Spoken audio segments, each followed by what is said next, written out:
बोलो जय गुरुदेव। जय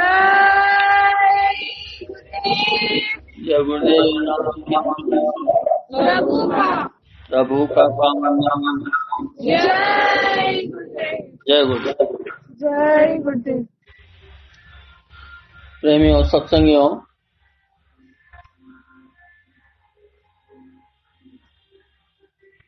महापुरुषों के चरणों में जब जीव जाता है और थोड़ा बहुत भी काम करता है तो बहुत ही देखा गया है कि लोग कहते हैं कि इसने मालिक की बड़ी सेवा की।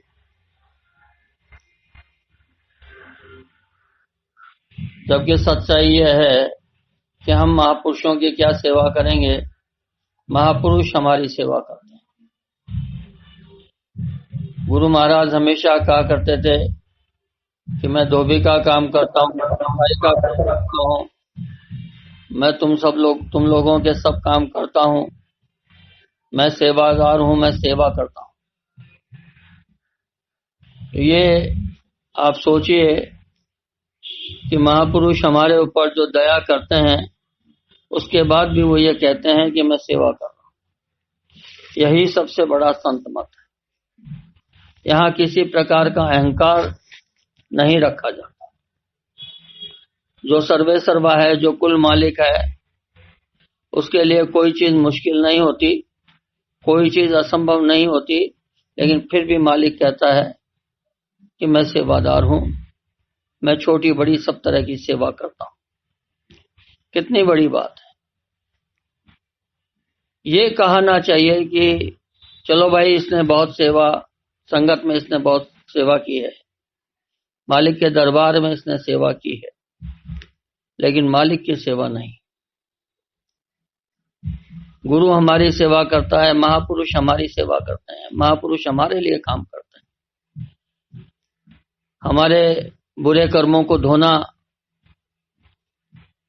बहुत बड़ा काम है, ये मामूली काम नहीं है। हम सोचे कोई छोटा मोटा काम है, ये छोटा मोटा काम नहीं। कर्मों की धुलाई सबसे बड़ा काम है। कितने कर्म किस किस ढंग के जन्मों के जमा है और कैसे उनको धोना पड़ता है ये भी हम नहीं जानते, लेकिन महापुरुष इस विधि को अच्छी तरह जानते हैं। और धीरे धीरे एक साथ अगर कर्मों को धो दिया जाए तो बर्दाश्त नहीं कर पाएगा जीव।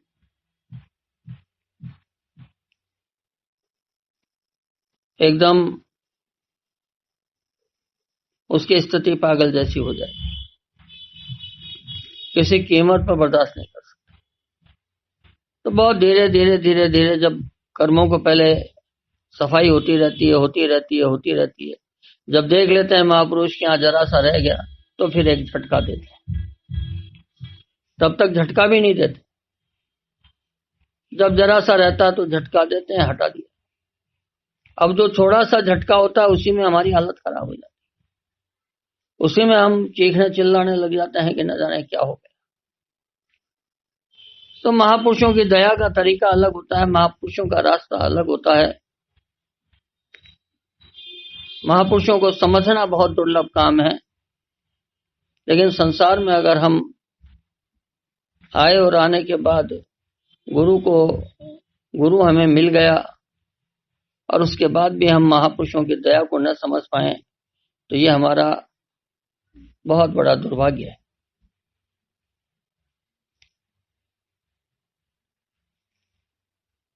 महापुरुष क्या चीज है, उनके चरणों में किस प्रकार से हमको रहना चाहिए, मन वचन से किस प्रकार से उनके कर्मों में हमको, उनके मोज में हमको कैसे लीन रहना चाहिए, ये चीजें संगत में हमको सीखनी चाहिए।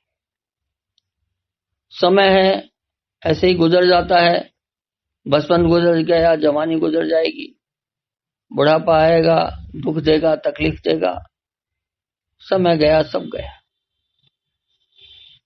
लेकिन जब तक इंसान को जवानी रहती है उसको होश नहीं रहता, वह अपने भाव और अपने मन की इच्छाओं के अंदर बहता रहता है, भागता रहता है। वह जानता ही नहीं कि इसके आगे क्या होता है, उसी में खोया रहता है। और जब तक होश आता है तब तक बहुत देर हो चुकी। महापुरुषों की दया होती है तो जमाने में आपको कुछ होश दिला दे, वो कुछ दे दे वो ऐसा कि हमारे को होश आ जाए और हम भजन के रास्ते पे लग जाएं। तो ये तो बहुत दया होती है तब जीव के ऊपर, तब जीव कहीं इस लायक बनता है, इस अधिकारी बनता है कि वह भजन कर सके, वह इसका महत्व समझ सके, अपने आप को उसका अधिकारी और अपने उसके लायक बनाने में भी बहुत मेहनत करनी पड़ती है कि हम दया के पात्र बन जाएं, हम उसके अधिकारी बन जाएं, उनकी मौज हमें मिल जाए। इसके लिए भी बड़ी मेहनत करनी पड़ती है। अधिकांशतः जीव चाहता है कि हमको सीधा दया मिल जाए। दया तो करते ही हैं महापुरुष, इसमें कोई दो राय की बात ही नहीं है, लेकिन फिर धीरे धीरे आपको उसके अनुरूप ढालना भी पड़ता है, आपको उसके लायक भी बनाना पड़ता है। अगर नहीं बनाया जाएगा तो आगे का रास्ते के लिए हम कभी तैयार नहीं हो पाएंगे। हम वही दया लेते हैं और संसार के कामों में लग जाते हैं तो वो सब कुछ चीजें संसार में चली जाती हैं। जितना हमने लिया संसार में लगा दिया तो गया संसार में, आपके खाते में बचेगा कहाँ? दिया उसने बहुत, लिया आपने बहुत, लेकिन लेने के बाद गया कहाँ? संसार। क्योंकि हमारी इच्छाएं सारी संसार में लगी हुई है, हमारा मन सारा उसी में लगा हुआ है, हम उससे जरा सा हट करके सोचने को तैयार नहीं। समय बड़ा बलवान, धीरे धीरे चीजें चली जाती हैं। तो संतों की शरण में आकर के अगर हमने ये सारी चीजें अगर नहीं सीखी तो उनकी शरण का कोई लाभ नहीं। इसलिए गुरु महाराज कहते थे कि कितने जन्म तक लोग मेरे पास पड़े रहते हैं फिर भी मुझे नहीं समझ पाते। और देखा हमने, बहुत लोगों को देखा, कितनी सेवा करी, कितना समय बिताया उनके साथ, और माया का जरा सा झकोला आया चलेगा। यद्यपि मैं आपको एक बात बताता हूं, महापुरुष बहुत दूर दृष्टि होते हैं, बहुत दूर का देखते हैं, वो पास का नहीं देखते, बहुत दूर का।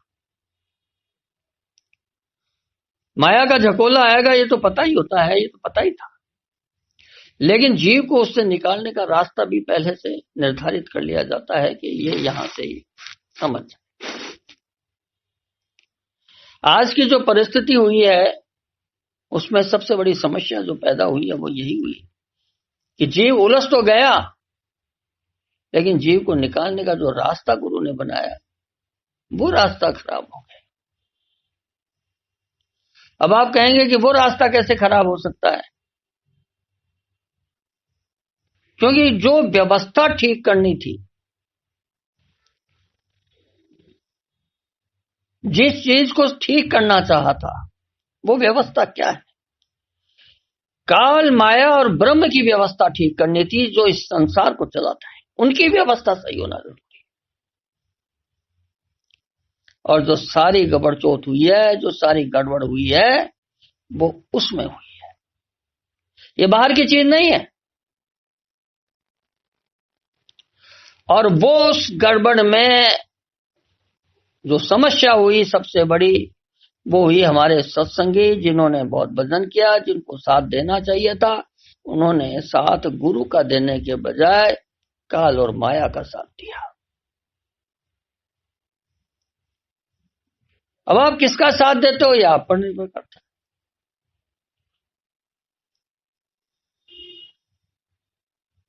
तो उसके कारण जो व्यवस्था ठीक होनी थी, सत्संगियों के द्वारा ही तो ठीक होती है। ठीक करेगा कौन? संत मत का नियम है, सृष्टि के कर्म भी झाड़ने होते हैं तो संगत में लाके पटका जाता है और संगत के द्वारा काम किया जाता है, संगत के द्वारा ठीक किया जाता है। संगत का बड़ा भारी महत्व है संत मत के अंदर। अन्य मतों के अंदर यज्ञ करेंगे, हवन करेंगे, जाप करेंगे, ये करेंगे, वो करेंगे। यहां संत मत में ये सब नहीं। संत मत में सत्संग सर्वोपरि, और सत्संग में सबके कर्मों का झाड़ा, ये संगत में लगता है। इसलिए संगत को सबसे ऊपर माना गया।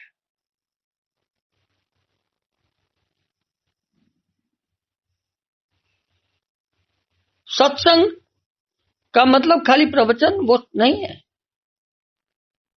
जहां मालिक का वचन जिन जीवों के कानों में जाते हैं वो समूह इकट्ठा हो गया, ये संगत है।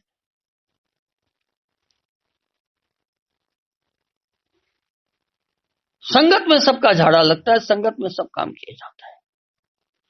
इसलिए काल और माया और ब्रह्म भी ऊपर से जो देखते हैं वो इस संगत को दूर से भी देख के प्रणाम करते हैं, जय गुरुदेव। क्योंकि उन्हें मालूम है ये संतों के हैं भाई, और हमारी बुद्धि मिनटों के अंदर उनकी बुद्धि में बहकती है। तो गुरु कई बार होश दिलाने की कोशिश करता है जब कभी ऐसी परिस्थिति आती है। तो कभी किसी सत्संगी को बुलाकर, कभी किसी के द्वारा कुछ कहलवा कर, कभी कुछ तो होश दिलाता है। लेकिन जब हमारे को उसके बाद भी होश ना है तो परिस्थिति विकट हो जाती है। कितना समय गुजर गया, देखते देखते मुझे सब देखा मैंने, सब कितना काम मालिक ने चाहा समय पर ये हो जाना चाहिए, ये हो जाना चाहिए। आप कल्पना ही नहीं कर सकते, सोच ही नहीं सकते। लेकिन समय धीरे धीरे धीरे जाता गया। जिनको समझाया गया वो समझने को तैयार नहीं, जिनको समझाया जाना है वो समझने को तैयार नहीं। तो भाई वो समझने को तैयार नहीं तो काम कौन करेगा? जो काम जिसके निमित्त है वो उसी के निमित्त रहता है, वो दूसरा नहीं करता। दूसरे के द्वारा तो होश दिलाया जा सकता है, पर करना उसी को होता है। यही तो विशेषता है।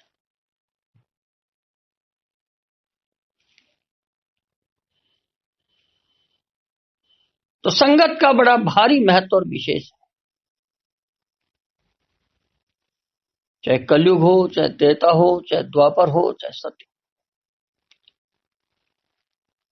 चाहे भीड़ हो, चाहे 2 हो, चाहे 4 हो सत्संग।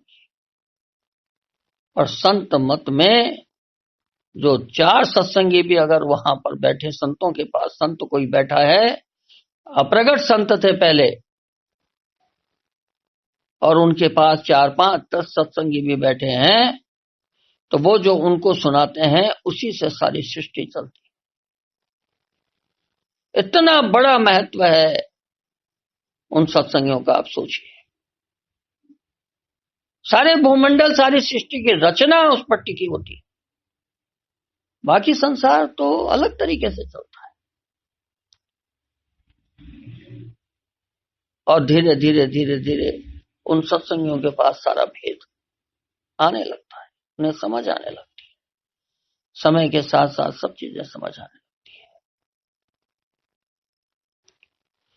दुष्ट से दुष्ट जीव भी ठीक हो जाते हैं, लेकिन समय लगता है। संत मत इसीलिए धीरे धीरे धीरे धीरे, जोर जबरदस्ती का संत मत नहीं है। संत मत बिल्कुल निर्मलता के साथ आपको समझाने का है।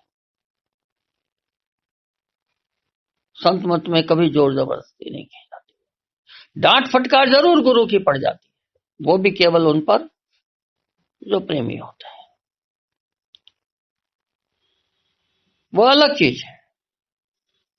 वो तो गुरु की फटकार अगर पड़ गई तो हमारे कर्म साफ हो गए, समझ लीजिए। गुरु की फटकार मिलना ही मामूली बात नहीं है, बहुत बड़ी बात होती है।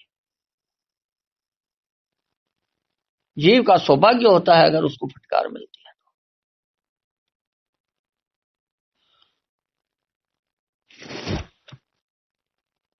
तो हम संत मत को समझें, हमारी साधना क्या चीज की है ये हम समझना चाहिए, और संत मत के ऊपर किस प्रकार से चीजें आधारित रहती हैं। एक दो जीव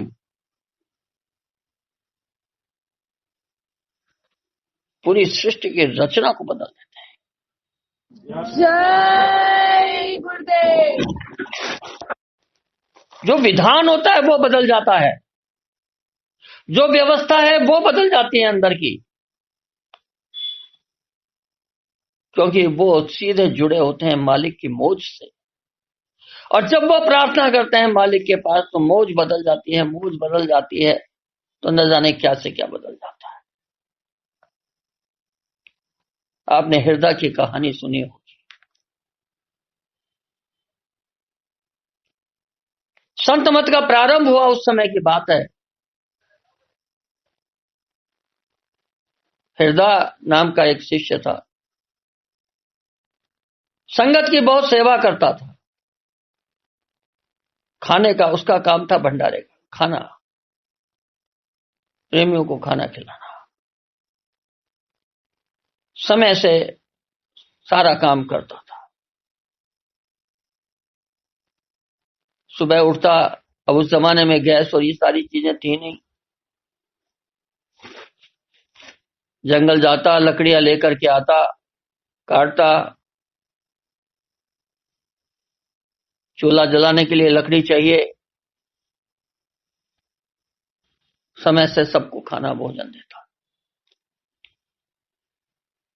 बड़ा मन से सेवा करता, कोई मतलब नहीं उसको अपने काम से काम मतलब। बहुत बरस बीत गए, मौज हुई मालिक की। एक दिन हृदय बड़े मन से सेवा करता है, सत्संग भी सुनता है, भजन भी करता है और संगत की सेवा भी।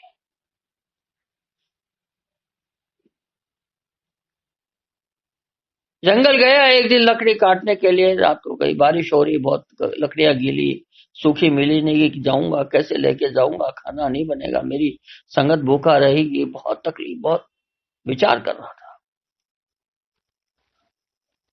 बिजली कड़क रही रास्ते के अंदर, अंधेरा हो रहा, समझ नहीं आया क्या करूं मैं, लकड़ियां नहीं बीन पा रहा हूं, सूखी लकड़ियां नहीं मिल रही हैं। अब भरोटा लेकर के आ रहा था तो रास्ते के अंदर खड्डा और उसमें गिर गया। अब खड्डा इतना नीचे था कि उसके अंदर गिर गया। अब निकाले जब कोई निकले, कैसे निकले। वहां से बड़ा बड़ा प्रार्थना करता रहा, मालिक निकालो, मेरी संगत भूखी रह जाएगी। खुद की परवाह नहीं, उसको चिंता नहीं, लेकिन संगत मेरी भूखी न रहे। कौन बनाएगा, कौन करेगा, लकड़ियां भी यहां पर हैं, कोई काम करने वाला नहीं।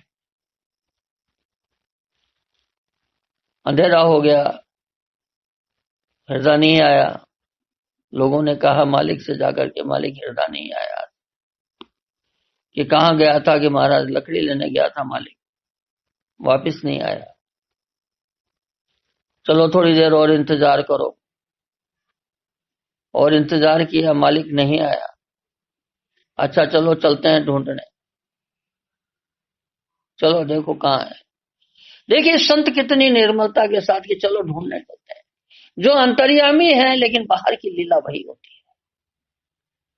आप सोचिए,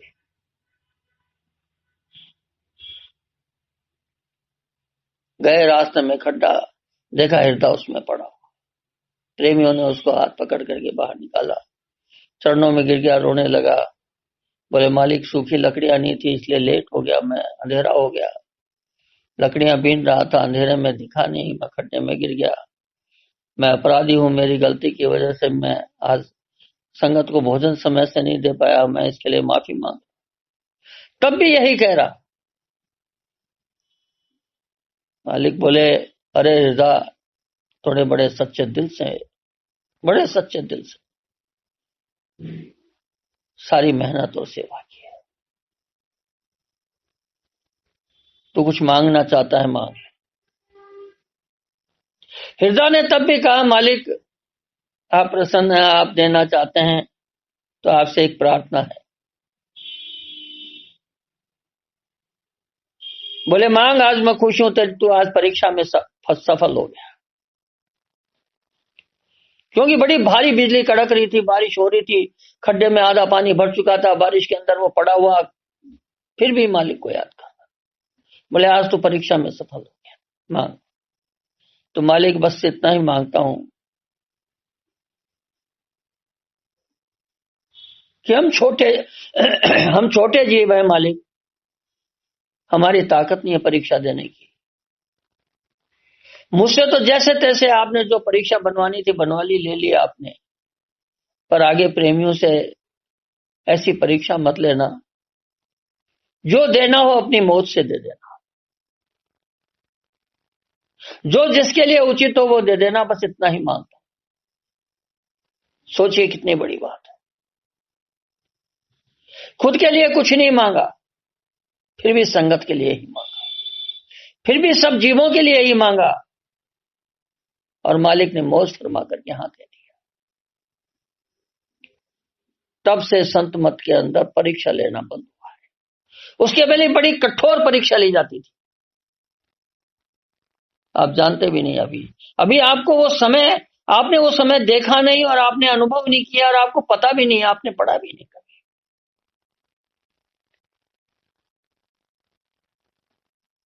सिखों के जो गुरु थे, गुरु गोविंद सिंह, वो तो गोलियां बंदूक मंगाते थे और गोली आजमाते थे, सीधा गोली मार देते थे। बड़ी भारी परीक्षा लिया करते थे,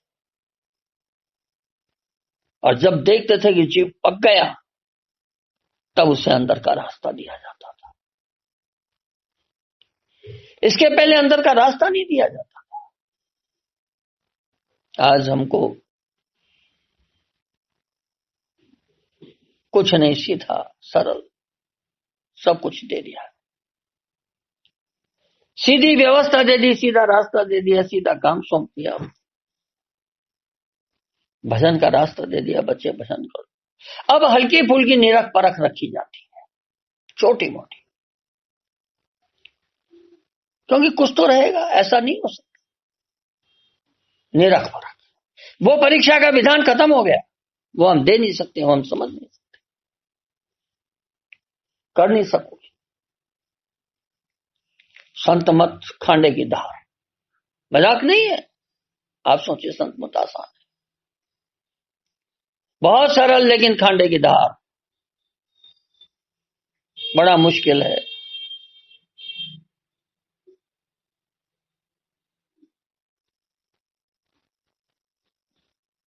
वो व्यवस्था इसलिए हटा दी पर हल्की फुल्की निरख परख फिर भी चलती है। उसी निरख परख के अंदर देखिए क्या क्या स्थिति हो गई हमारी संगत, क्या सब कुछ चला गया, सब कुछ खत्म हो गया, इतनी सी निरख परख के अंदर ही सब चीजें चली गई। जबकि सच्चाई यह है, हकीकत यह है कि हमारी कोई परीक्षा नहीं, सीधा दिया गया।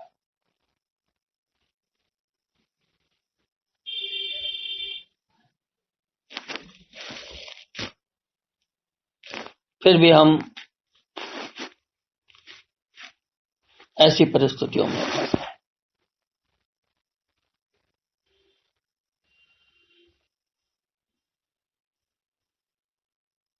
कुछ प्रेमी भजन नहीं बनता, भजन नहीं बनता, और अगर बनाया जाता तो हम समझते नहीं। देखिए, संत मत में भजन का रास्ता बिल्कुल अलग।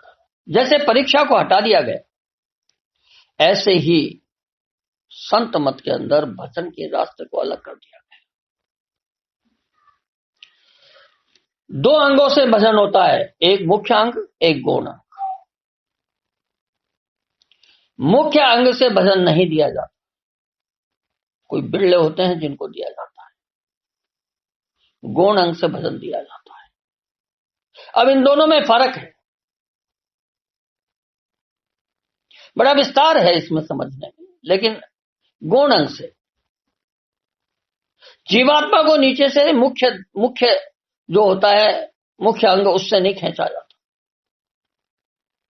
साइड के रास्ते से ले जाया जाता है। मुख्य रास्ते के अंदर सब मिलेंगे, फिर वहां का विधान वो अलग है। इसलिए मुख्य रास्ते से नहीं खींचा जाता जीव को, क्योंकि वहां का रास्ता बिल्कुल अलग है, वो बर्दाश्त नहीं होगा, वो हम सहन नहीं कर पाएंगे। इसलिए गौण रास्ते से धीरे धीरे भजन के रास्ते से चलाया जाता है।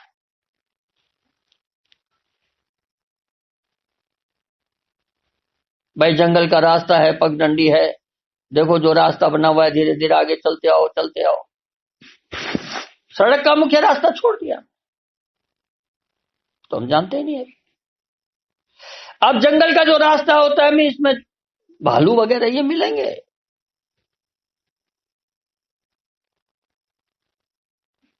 जंगली जानवर मिल सकते हैं,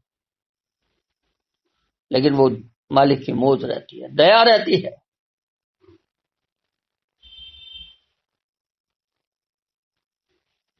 तो गौण अंग और मुख्य अंग, 2 अंग।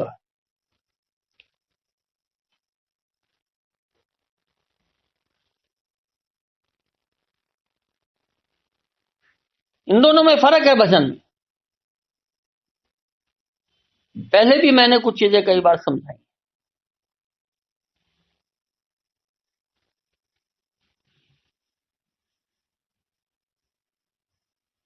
अब दोनों आंखों के बीच में जो ये ज्ञान चक्षु है, यहां पर बहुत सारे कर्मों का बखेड़ा है, जन्मों जन्मों के कर्म, और इसके नीचे पांच चक्र हैं। तो उनमें सब में जो कर्म जमा है हमारे जन्मों के, धीरे धीरे धीरे धीरे सफाई होती है, और भजन आपको साइड से दे दिया जाता है, इनकी सफाई होती है।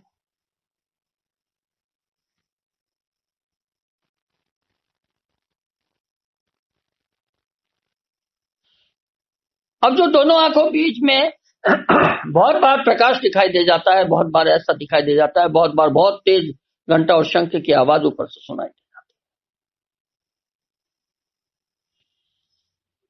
वो हमारा अंदर से पर्दा निर्मल हो जाता है, तो वो एकदम से दिखाई दे जाता है। और कई बार गुरु अपनी मोहर से भी झलक दिखाता है।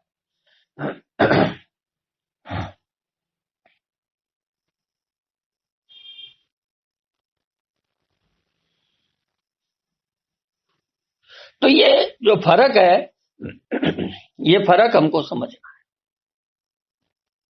ये इसलिए समझा रहा हूं कि कुछ लोगों को कई बार अलग अलग तरह की शंकाएं रहती है, और ये अलग अलग, आप किसी का कोई चक्र जागृत होता है, किसी का कोई अपने अपने कर्मों के हिसाब से। और दोनों आंखों के बीच के बाद ऊपर में जो दोनों बिल्कुल बीच में, कपाल के खोपड़ी के बिल्कुल बीच में होता है, उसको ब्रह्म रंग कहते हैं, और वो है हमारा सहस्त्र दल कमल का स्थान। वह 7वां चक्र है। हमारे ग्रंथों में केवल 6 चक्र की है, 7वें चक्र का उल्लेख है, लेकिन उसकी ज्यादा चर्चा नहीं है। जो पहले हमारे यहां साधना होती थी, उसमें 6ठे चक्र पर, ज्ञान चक्षु पर जब जीव आ जाता था, तो खेचरी बोचरी जिसको कहते हैं, वो साधना जीव को उल्टा करके नीचे अंदर में एक सुराख होता है जिसको ब्रह्म रंग कहते हैं, उसमें फंसाते थे और प्राण को नीचे से खींचते थे, तो सीधा सहस्त्र दल कमल की साधना उसको कहते थे। बहुत बार उसमें जीव वहीं खत्म हो जाता था। तो वो सब साधनाएं बंद कर दी। यह मैंने कई बार बताया है कि पुरानी साधनाओं को बंद कर दिया गया, पुराने विधान को हटा दिया गया, पुरानी सारी चीजों को खत्म कर दिया, हटा दिया, बंद कर दिया। अब ये जो ब्रह्म रंग के स्थान है सहस्त्र दल कमल का, तो जी हम जब भजन करते हैं तो कई बार पंखे जैसी आवाज आती है, पंखा चल रहा है जैसे अंदर में, वो वहां का चक्र जब जागृत होता है तो ऐसी अनुभूति होती है, ऊर्जा वहां पर घूमती है। अब सबके अलग अलग है, अपने अपने कर्मानुसार। किसी के ज्ञान चक्षु के पास में बहुत तेजी से प्रकाश और रोशनी और वो सब चक्र चलता है, किसी का वहां चलता है, कभी किसी का तीसरा चक्र जो है नाभि पे, कभी किसी का हृदय पे, कभी किसी का कंठ पे, अलग अलग कर्मानुसार वो चक्र जागृत होते हैं। तो वहां पर हमको एक अधिक सी ऊर्जा अनुभूति होती है, और जब वो जागृत होते हैं, वो अनुभूति होती है, तो वहां की अनुभूति अलग अलग होती है हर साधक को अपने अपने हिसाब से। लेकिन वो जब तक वहां का सारा भजन होता है, बंद होता है, होता है, बंद होता है, तो वो समस्याएं आती रहती हैं। वो क्यों आती हैं? क्योंकि वो हमारे कर्म वहां जमा है। तो कभी कभी अलग अलग भजन भी अलग अलग तरीके से अपने कर्मानुसार, किसी का ज्ञान चक्षु की तरफ ज्यादा पहले खिंचाव होता है, बाद में उधर जाता है, किसी का सीधा ब्रह्म रंग की तरफ खिंचाव होता है, पहले उधर जाता है। लेकिन सफाई सारे कर्मों की होगी, सारे चक्रों की होगी, तभी जीव उधर जा पाएगा, नहीं तो नहीं जा सकता। तो बीच बीच में इस प्रकार की समस्याएं अलग अलग चक्रों में, तो जीव ऊपर आता है, फिर खड़ाक से नीचे गिर जाता है, फिर ऊपर आता है, फिर खट से गिर जाता है।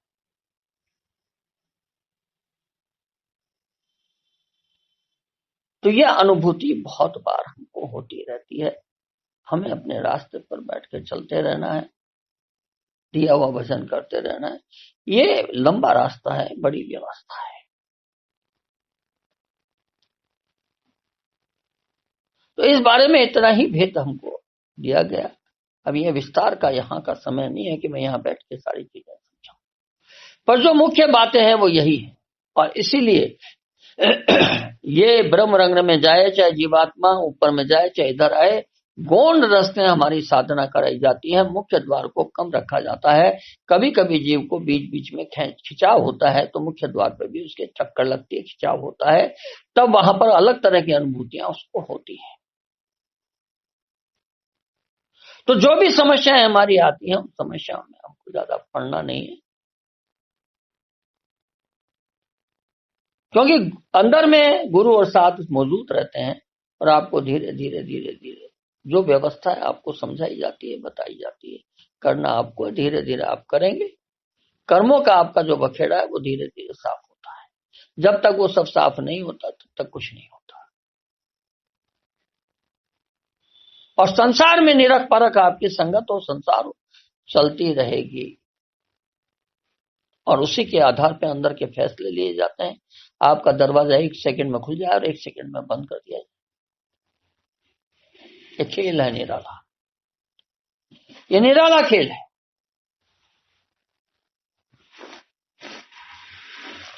तो किस प्रकार से पुरानी व्यवस्थाओं को हटाया, नई व्यवस्थाओं को लगाया गया, और किस प्रकार से हमको भजन दिया गया, किस प्रकार से अंदर की साधना दी गई, किस प्रकार से हमारे जीवन को बदला गया, जन्मों जन्मों की आपको पता भी नहीं है कि आपके भीतर में क्या क्या क्या हटा दिया, क्या क्या रख दिया और क्या क्या छोड़ दिया, आपको खुद को ही पता नहीं है। पर आपके अंदर बहुत कुछ बदलाव कर दिया जाता है।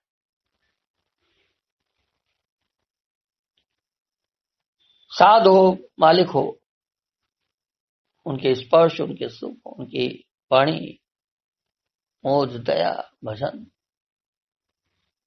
बहुत कुछ कर दिया जाता है, साफ सफाई की जाती है। तो हम बातों को ठीक से समझें। तो हम जब मर्म की बातों को समझ करके हम सत्संग के वचनों को पकड़ेंगे, संसार में भी हमें वचन पकड़ना आना चाहिए। लोगों को संसार में भी मैंने देखा है कि फालतू की बातें जल्दी से पकड़ में आ जाती है।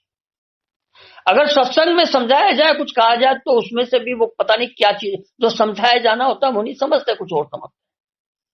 क्यों? क्या हमारा मन वहां अटका है? तो हम अपने मन की चीजें छांट लेते हैं। जो छांटनी वो नहीं छाटेंगे, जो मन की चीजें वो छाट लेंगे। क्या ऐसा होगा? ऐसा होता है। ये मन है।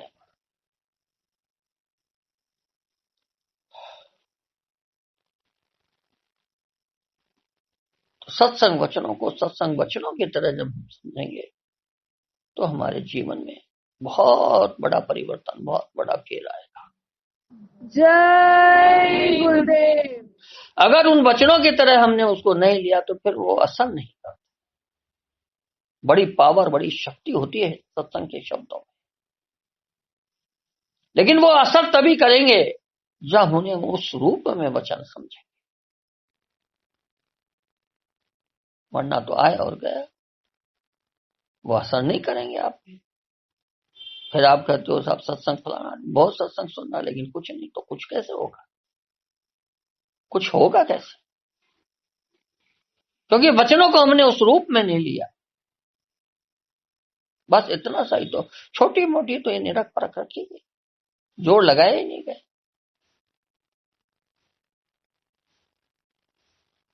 तो जो ब्रह्म मत, काल मत, ये जो जो हमारी और तरह की साधना है, साधना बहुत तरह की है संसार में,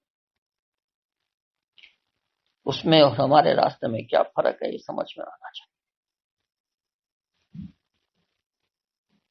हमें क्या करना है ये समझ आना चाहिए।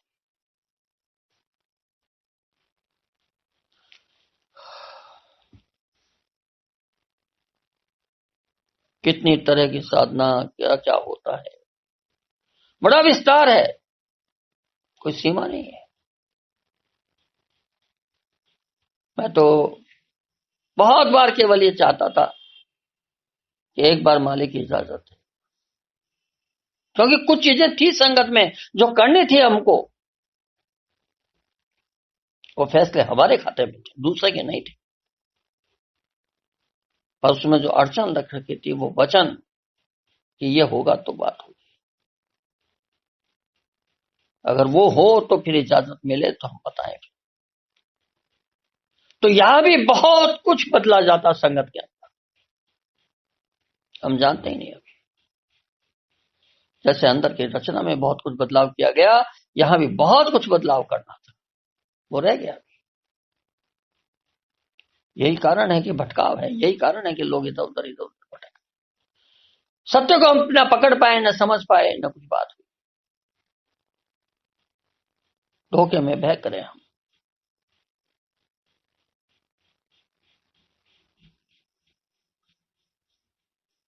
संसार हो, परमार्थ हो, धोखा सब। जब तक हम न समझे तो धोखा, समझ गए तो हट गया सब। यही तो बात है।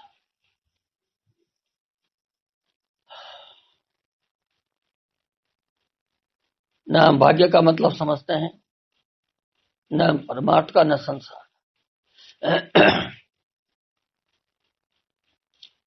हम पुरुषार्थ भी करते हैं तो संसार में भी पुरुषार्थ हम पता नहीं कहां लगाते, परमार्थ में भी ऐसे ही करते हैं।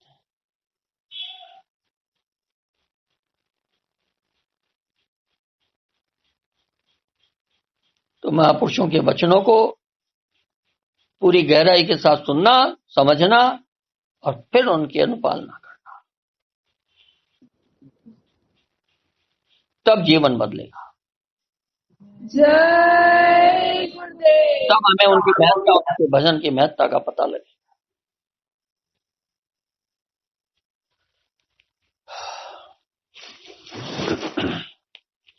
बोलिए जय गुरुदेव। जय गुरुदेव। जय गुरुदेव नाम किसका? प्रभु का।